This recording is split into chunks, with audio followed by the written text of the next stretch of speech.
Good morning, you guys. Today I have for you my informative presentation, and we're going to be going over our startup business, Dan's Door to Art. Our business is an art supply store. Now, before we get into the further factors about why we're going to be moving, let's talk about what we have to offer. Well, an art supply store has simple arts and crafts items. You got paint, you got your canvases, you got your paintbrushes, neat stuff like that, and we're also gonna have an online option to handle with the competitive times. Now, let me introduce you guys to what happened last week. Last week, during our hurricane break, I was off to Dallas to go take a business vacation to see the scene of Dallas. Now, I traveled around, saw some art murals, I had a great time, and I wanna say Texas is a really good state for art. So, we're nice and dandy up over here. Now, this could be us in Texas. This could be us. Now, the three factors I wanna focus on are, we have a bigger market to work with, we're gonna have youth and parent target audience that we're gonna deal with, and also we're gonna have a more art-centric environment than compared to Florida. Now, first of all, bigger market to work with. Right here, I have our chart that we had on Ibis World. Ibis World broke down our consumer ages from 25, below 24, and up to 64. Now, I wanna focus for this specific factor from the ages 25 to 64. Now, with the chart we have here, we have a percentage of 44.6%, which is a pretty big population. If you take with the ages of 45 to 64, we got a 37.3% population, which is a total of 81.9%. That's a lot of people to reach, guys. It's a lot of people we can hand and reach for our art supply store, right? So this is gonna be our main focus for our market, and it's a lot better than Florida. And this is why. So I have here a census chart breaking down Texas and Florida, starting from Texas down to Florida. And if you break down numbers a little bit more, we can see here with the percentages, right? Texas and Florida from ages 25 to 64, the numbers are not that far off, right? And then we break it deeper, 25 to 44, 31%, for Texas, 28.5% for Florida. It's wishy-washy. It's like weird. There's nothing really going on over here. And the same thing for 45 to 64. It's negligible numbers.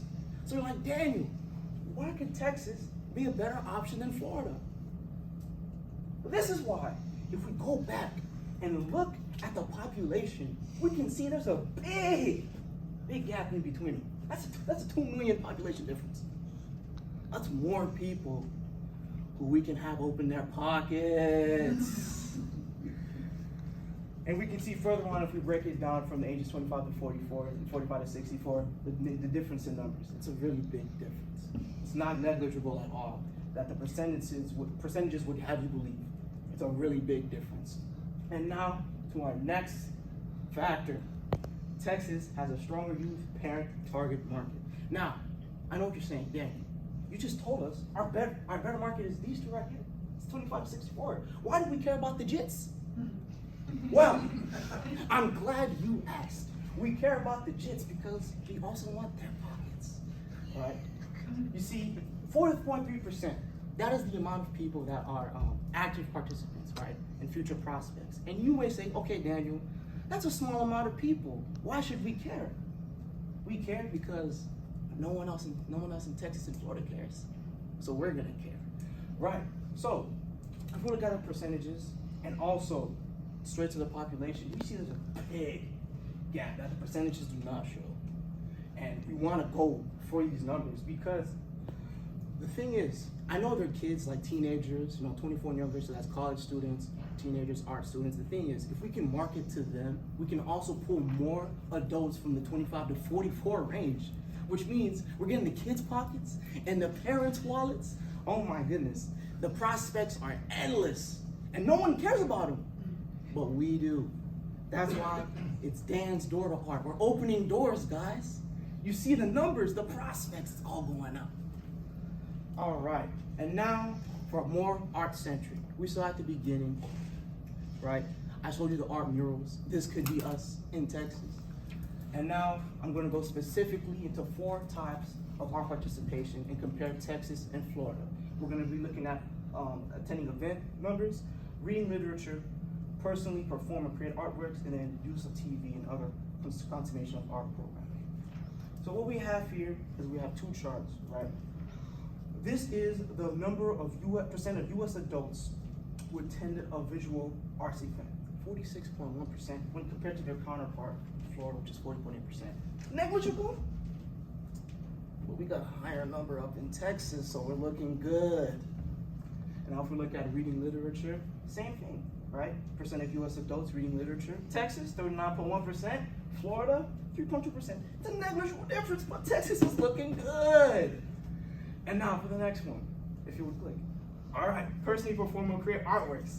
Texas, 29.3%, and Florida, 20.7%. It's negligible, but we're looking good. And last but not least, art consumption via electric media. That's a really big number. Really, hats off, type of big number. And now, Florida just can't compare at this point. Just can't compare. And now, with our three factors in play, we're going to talk about each risk with our three factors. So, the risk of having a bigger market would be online competition. One of the biggest gripes that I saw in IBIS World when I was researching was that the online market was dominating in-person stores. So you couldn't compete, right? So that was a really big one. So the whole point of going to Texas is we're gonna have an in-person shop and have an online market as also a deterrent to other competitive fields, whether in person or not, right? And then risk of targeting youths and parents. Again, we gotta get to the jits. We have to get to them, you know. No matter how much they beg to their parents, if we can't convince their parents to open up their wallets, there's not much we can do. But what we are planning to do in Texas is have an in-person experience within our shop, so it's memorable for our customers. Think of it as the customer service of Chick-fil-A, but the friendly children environment of Toys R Us, but art, right? Imagine walking in or looking through window shopping, and you just see kids just painting in a room, working on art together. It's something for an environment where we can have a population here, to have them have an experience. Instead of just being a shop, a one-stop shop, it's an experience, right? You know, I know you guys know about Michael's down here, art supply store. It's usually just walk in and out, get what you want, don't look, cash register, that's it. You want an experience, so it's memorable. So it's personal. That's the whole point. And then the risk of art-centric environment. Now for this one.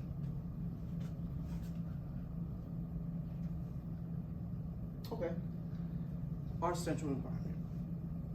Honestly speaking, the only risk I could see is that, well, I focus specifically on Texas as a state rather than each individual city, because I wanted to show that they have a good amount of art-centric areas, right? Whether that be Houston, whether that be Austin, whether that be Dallas, right? But I didn't want to specifically stick there because I wanted to show that even if we're not there, we can still make profits. And that's where the online market comes in. We're still getting the pockets of the jits and the parents. So with that all being said, that's our three factors, that's our three risks. Do you guys have any questions? Sammy. Why do you think art is so much more like popular, or more people are buying art supplies in Texas over Florida? I think it has to do with the population. Right, Texas has a more diverse population. There's a lot more. Obviously, when I showed you the numbers, a lot more adults and teens. Right, you know, Florida's a big retirement state. You know, people just come here for tourism. Right, there does exist murals and arts in Florida, but that's not really art is not really the focus of why we're here. Why people come here. You mentioned how Michael's is a competitor, but you guys have an experience inside your shop. Michael's also offers in-store crafting. How do you plan to go against that large of a corporate competition?